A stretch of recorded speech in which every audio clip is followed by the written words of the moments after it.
and Homeland Security increasingly resembles a military presence.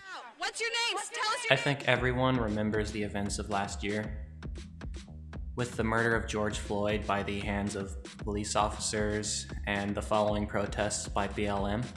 One of the main subjects that would come to mind during this time was police brutality. Countless examples would appear of police officers using excessive force and stepping way out of line. And then we get the insurrection on January 6th. The mob storming the barriers, pushing through this door, Capitol Police unable to hold them back. Others smashing through windows at the Capitol.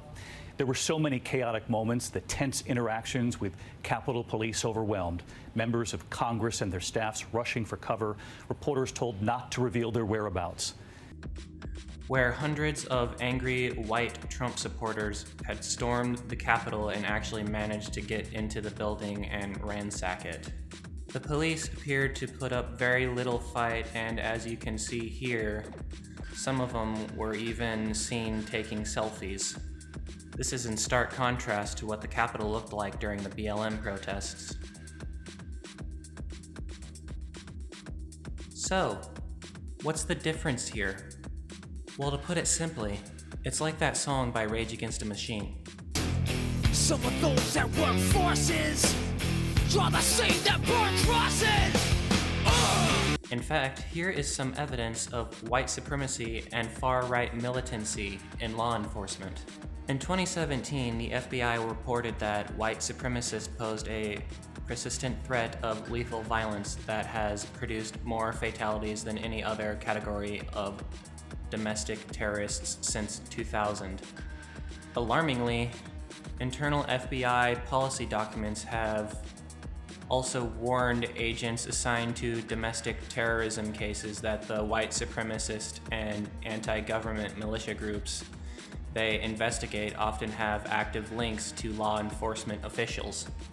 Although the article that I'm getting this from states that there is only a small percentage of law enforcement officials that have active roles in white supremacist groups, it is still obvious to see that it is a major problem.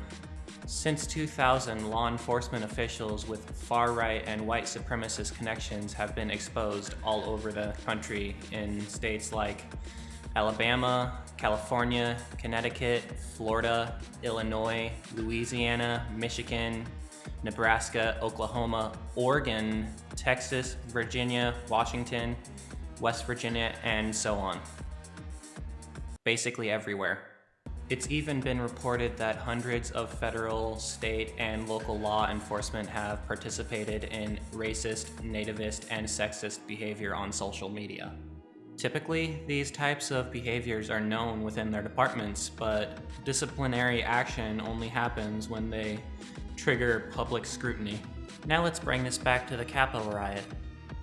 According to a Vox article, almost 30 police officers actually attended the Capitol rally that ultimately became an insurrection. In fact, a Virginia police officer named Thomas T.J. Robertson was arrested in connection with the insurrection. CNN and the left are just mad because we actually attacked the government, who is the problem and not some random small business, Robertson wrote on his Facebook after storming the Capitol. Also among those arrested was his colleague, Jacob Freger, who is also a Virginia police officer as well as a member of the state's National Guard. Freger wrote on Facebook, "Not like I did anything illegal. These are officers of the law.